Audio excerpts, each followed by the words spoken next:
You turn on a tap every day and clean water comes out. You have never once thought about how extraordinary that is. Because for almost all of human history, clean drinking water simply did not exist. The rivers were contaminated, the wells were shared with animals, the lakes were full of bacteria and parasites. And yet ancient humans survived for 2 million years without a single water filter. So what did they actually drink, and how did they survive it? The answers will completely surprise you. Let's start with the earliest humans, the hunter-gatherers who lived before farming existed. For prehistoric hunter-gatherers, finding water was as important as finding food. It determined where they camped, where they moved, and how long they survived. But the water they found was never clean by modern standards. Rivers carried animal waste, dead creatures, and sediment. Still, water was far worse. So ancient humans did what the rest of nature does. They drank it anyway, and their bodies adapted around it. Scientists believe prehistoric humans who survived to adulthood had already built powerful immunity to the bacteria and parasites in their local water sources. Children who survived drinking contaminated water early in life developed lifelong immunity to those specific contaminants. Those who didn't survive. It was brutal natural selection. But it meant that every adult who walked the earth had already passed the water test. Hunter-gatherers also knew instinctively which water sources were safer than others. Fast-flowing shallow streams, springs emerging from rock, water found inside certain plants and vines. These were their cleanest options. They also drank the blood and fluids of animals they hunted, which provided both hydration and nutrition simultaneously. And the water inside fruits and plants, which is naturally filtered by the plant itself before they consumed it.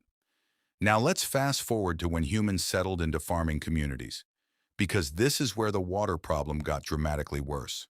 When humans settled, they stayed in one place. Their waste stayed near their water. Their animals stayed near their water, and the water got progressively more contaminated. Ancient cities were particularly dangerous. The more people in one place, the more contaminated the water became. Cholera, typhoid, dysentery, all waterborne diseases, all killing millions throughout ancient and medieval history. So what did ancient people do instead?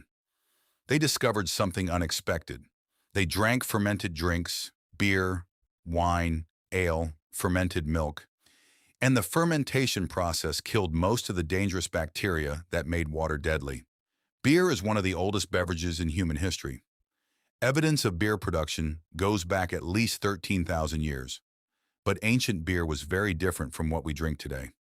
Much lower in alcohol, thick with nutrients, more like a liquid bread than a modern beverage. Ancient Egyptians gave beer to workers building the pyramids. Children drank it, pregnant women drank it, the elderly drank it. It was safer than the water. In ancient Mesopotamia, beer was so important that it was used as currency. Workers were paid in beer rations. Wine served the same purpose in ancient Greece and Rome. The alcohol killed bacteria. The acidity added another layer of protection. Ancient Romans would dilute their wine with water, not to reduce the alcohol, but because the wine made the water safer to drink by killing what was in it. Drinking plain water in ancient Rome was considered so dangerous that it became associated with poverty and low status. Water was described as the drink of slaves and children. Anyone who could afford wine or ale drank that instead. In the time of the medieval European king Charlemagne, military officers were actually punished for drunkenness by being forced to drink water instead of wine. Drinking water was a punishment.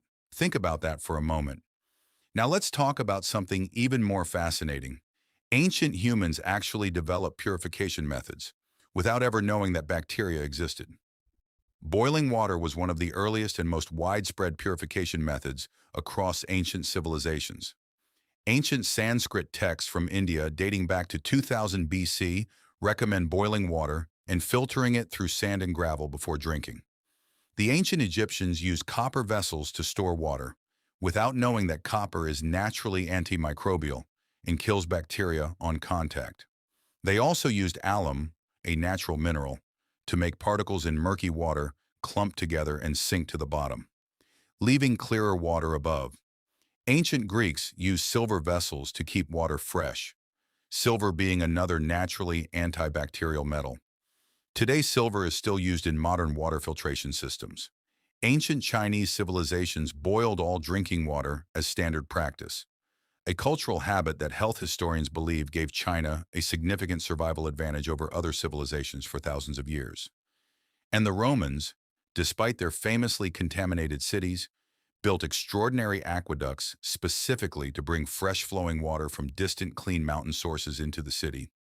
Roman aqueducts were architectural masterpieces, gravity-fed, constantly flowing, bringing cleaner water from source to city without a pump. But even Roman aqueduct water was not clean by modern standards. The lead pipes it flowed through leached lead into the water. Some historians believe this contributed to health problems across the Roman Empire. Now here is the most shocking part of this entire story. Clean drinking water, the kind that comes out of your tap, has only been reliably available to most humans for around 100 to 150 years. The first large-scale water treatment plant in the world opened in Glasgow in 1804.